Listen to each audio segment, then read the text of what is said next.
Hello, good evening, hello, and good evening. Welcome to the review of the Y button.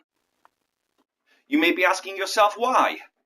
The Y button is a button on the Xbox One controller.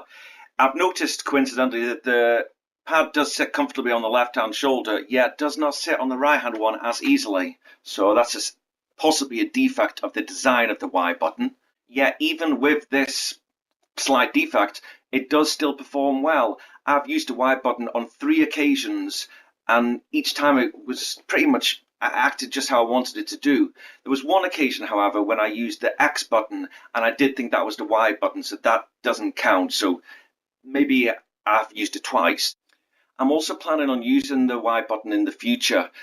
December 14th, later this year, 2014, is the date I plan for 6 of my friends to come around, and one of us is going to press the button. So that'll be happening roughly 9 o'clock. So if you turn on your TVs, BBC Two, you should be able to see us in the reflection. Now, upon further inspection of this controller, detailed analysis in order to make this video, I have noticed that there is only one Y button on this controller. Now, I don't know if that is an issue with this controller that will get worse over time, but I'll maybe have to have a look on the internet and that'll maybe clear that up. You can also see that there are 3 other buttons, and it looks like already they've started to change names. You've got a B, an X, which is one I mentioned earlier, with the one I got confused with, and A. So I don't know. I mean, I've had my Xbox a few months now, so I don't know if that's going to get worse over time. But overall, I think it's a very good button. It's probably my third favorite button, third of this year, obviously, second favorite button overall.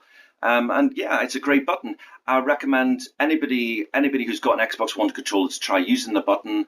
I've noticed different games have different functions for the button, so I think that's the reason why they called it Y, as in, why am I pressing the button? What is it doing? So yeah, I would love to hear other people's opinions of the Y button. You can message me on Xbox, and just tell me what you think of the Y button. I think it's fantastic, and it certainly answers a lot of questions a lot of us have been thinking about for the future. The Y button, try it. It works fine.